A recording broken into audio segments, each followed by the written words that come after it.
మరిన్ని వార్తలను ఇప్పుడు సంక్షిప్తంగా చూద్దాం.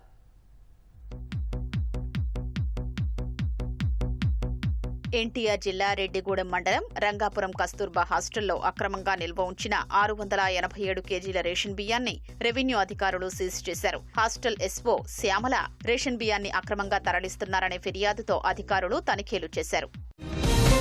కర్నూలు జిల్లా ఆదోని ఎక్సైజ్ స్టేషన్ పరిధిలో వివిధ కేసుల్లో పట్టుకున్న దాదాపు 13 లక్షల విలువ చేసే అక్రమ మద్యాన్ని పోలీసులు ధ్వంసం చేశారు. 2639 లీటర్ల నాటుసారా, పెద్ద ఎత్తున మద్యం సీసాల్ని ట్రాక్టర్తో తొక్కించారు. అనంతపురం జిల్లా రాయదుర్గం మండలంలో శ్రీ మద్దానేశ్వర స్వామి 88వ రథోత్సవం వైభవంగా సాగింది. మంగళ వాయిద్యాల నడుమ ఉత్సవమూర్తుల్ని ఆలయం నుంచి రథం వరకు శివనామ స్మరణలతో ప్రత్యేక పల్లకీలో ఊరేగింపుగా తీసుకొచ్చి ప్రతిష్ఠించి పూజలు చేశారు. ఏలూరు జిల్లా నూజివీడు ఏపీఎస్ఆర్టీసీ బస్టాండ్లో కనీస సౌకర్యాలు కల్పించడమే లక్ష్యంగా కలెక్టర్ వెట్రిసెల్వి బుధవారం ఆకస్మికంగా తనిఖీ చేశారు. బస్టాండ్లో తాగునీరు, మరుగుదొడ్లు మెరుగుపర్చాల్సి ఉందన్నారు. కర్నూలు రూరల్ మండలం గొందిపర్ల గ్రామంలోని శ్రీ రాయలసీమ పేపర్ మిల్లోని ప్రభుత్వ భూమిని పేదలకు ఇచ్చేందుకు ఎంపీ బస్తిపాటి నాగరాజు చర్యలు చేపట్టారు. ప్రస్తుతం మిల్ మూతపడిన నేపథ్యంలో ప్రభుత్వం కేటాయించిన భూమిని వెనక్కి తీసుకుని పేదలకు కేటాయించాలని ఎంపీ అధికారుల్ని కోరారు.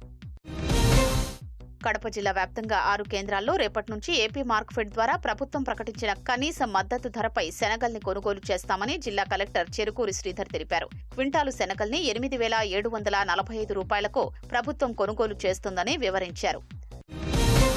కడప నగరపాలక పరిధిలోని పలు ప్రభుత్వ పాఠశాలలో విద్యార్థులకు ఇస్తున్న కోడిగుడ్లో 50 గ్రాములు ఉండాల్సింది కేవలం 35 గ్రాములు ఉందని విజిలెన్స్ అధికారులు గుర్తించారు. సంబంధిత కాంట్రాక్టర్కు నోటీసులు జారీ చేస్తామని పేర్కొన్నారు.